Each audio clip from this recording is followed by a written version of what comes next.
One common interest is wine, and my electorate has stacks of that.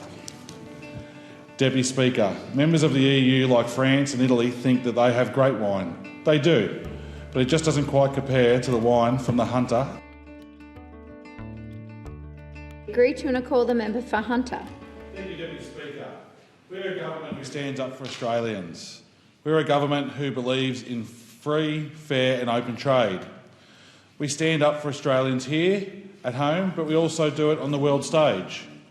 Standing up for Australia is exactly what we're doing right now by engaging in ongoing negotiation of a trade agreement with the European Union. The EU is a massive market, and this is a massive opportunity for our country. The EU has tariffs which are higher than Australia's.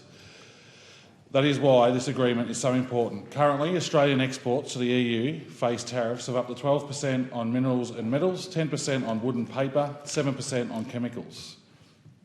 This agreement will mean that Australia will seek the elimination of all EU tariffs on industrial goods, which will give a big advantage to Australian goods exporters. The EU is Australia's third largest trading partner, with a total two-way trade on goods and services worth $97 billion in 2021 and 22. Deputy Speaker, there is a long list of benefits that this trade agreement will bring. Significantly improve market access for Australian exports. An agreement like this will provide guaranteed access for Australian service providers. This agreement will see the expansion of the two-way investment flows.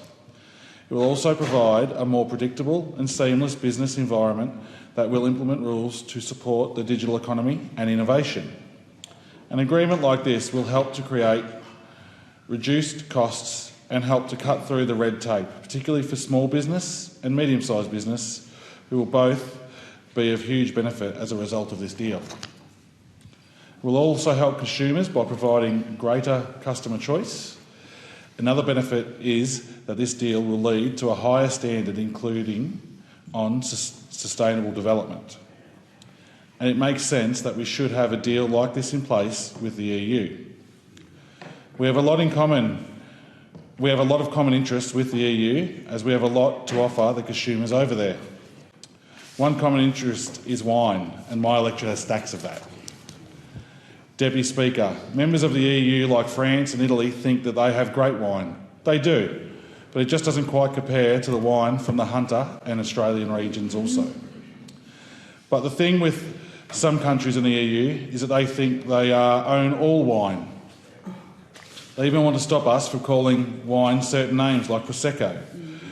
This is another thing that this government is standing up for in these negotiations with the EU.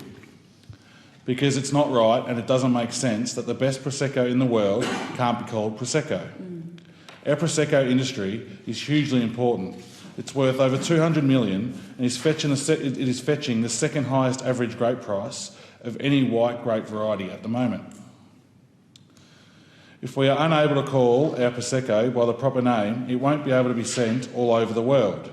This will be a big hit on the industry and a massive hit on my electorate and all the producers of Prosecco in the Hunter and also Australia. Speaker, it's important that we put our foot down now. Prosecco is a variety of grape. No one should own the name of a variety of a grape. If the EU are able to stop us from using the name of a variety of grape from our products, who knows what other terms will not be able to be used. This is also dangerous for other varieties of wine, which could also fall victim to their naming rights being taken by the EU. This trade agreement gives us the opportunity to make sure Prosecco producers in this country get a fair go. It allows us to stand up for an industry and protect Australian Prosecco. By protecting Australian Prosecco, we are showing our unwavering support for what is in Australia's best interests. We are looking out for Australian farmers and businesses as well as our exporters.